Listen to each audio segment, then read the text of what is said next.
आज आमच्या उपोषणाचा दुसरा दिवस आहे, परंतु प्रशासकीय अधिकारी असतील किंवा पालकमंत्री असतील, म्हणजे मला एक सांगू इच्छितो की कुंभकर्णाची झोपीत अजून ती आहेत. एखादा झोपलेला असेल तर त्याला उठवता येतं, परंतु जर एखादा झोपेची सोंग घेत असेल तर त्याला उठवणं अवघड होतं.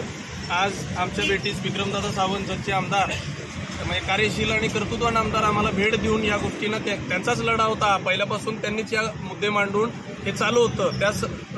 त्यांनाच आम्ही मार्गदर्शन त्यांच्याकडे घेऊन राष्ट्रवादी काँग्रेस आणि महाविकास आघाडीचा पूर्णपणे पाठिंबा घेऊन हा मुद्दा आम्ही करतोय. तर जसं त्यांनी म्हटलं की हा जो मुद्दा आहे हा सर्वसामान्य शेतकऱ्यांचा आहे आणि पाहुणे असतील किंवा काय असतील तर सुरेश खाडेंनी पालकमंत्र्यांनी स्वतःचं कर्तव्य बजावण्याची गरज होती, परंतु त्यांनी काय ते बजावलं नाही.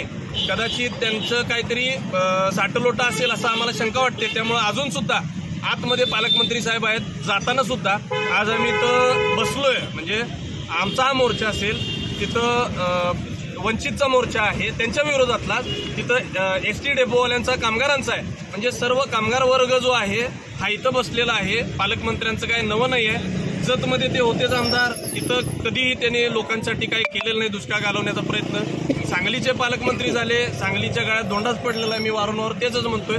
कामगार मंत्री झालेले आहेत आज महाराष्ट्रातले, तर जनरल मोटर असू दे, अंगणवाडी का सेविका असू देत किंवा सर्व कामगारी आमचे एसटीचे असू देत, सगळेच आहेत. त्यांनी फक्त कामगारांच्या अहिताचंच काम केलेलं आहे. त्यामुळं मला नाही वाटत झोपेचे सोंग घेणारी जी माणसं आहेत ती जागे होतील. त्यामुळं आमचा आज जो हा दुसरा दिवस आहे, तर आम्ही आमच्या महाविकास आघाडीच्या सगळ्या पदाधिकाऱ्यांची चर्चा केली. आमचा जो हा लढा आहे आज कलेक्टर ऑफिस समोरचा इथं आम्ही थांबून त्यांच्या मतदारसंघात मिरज तालुक्यामध्ये दररोज एक दिवस एक गाव जिथं जिथं ओव्हरफ्लो झाले, शेतकरी बाधित झालेले आहेत, त्या गावात जाऊन एक दिवस आम्ही पूर्ण तिथं उपोषण करणार आहोत.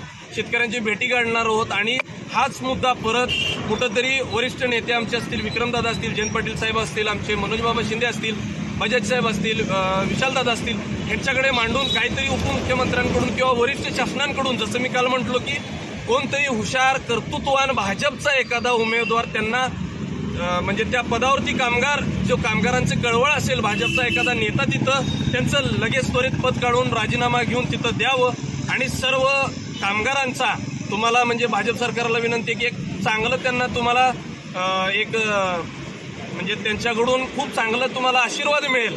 कारण की खूप तळतळाटी आता तुमच्या पालकमंत्र्यांच्या थ्रू तुमच्या पक्षाला मिळालेले आहेत. अजून जर घ्यायचे नसतील तर अजून तुम्ही शाणे व्हा.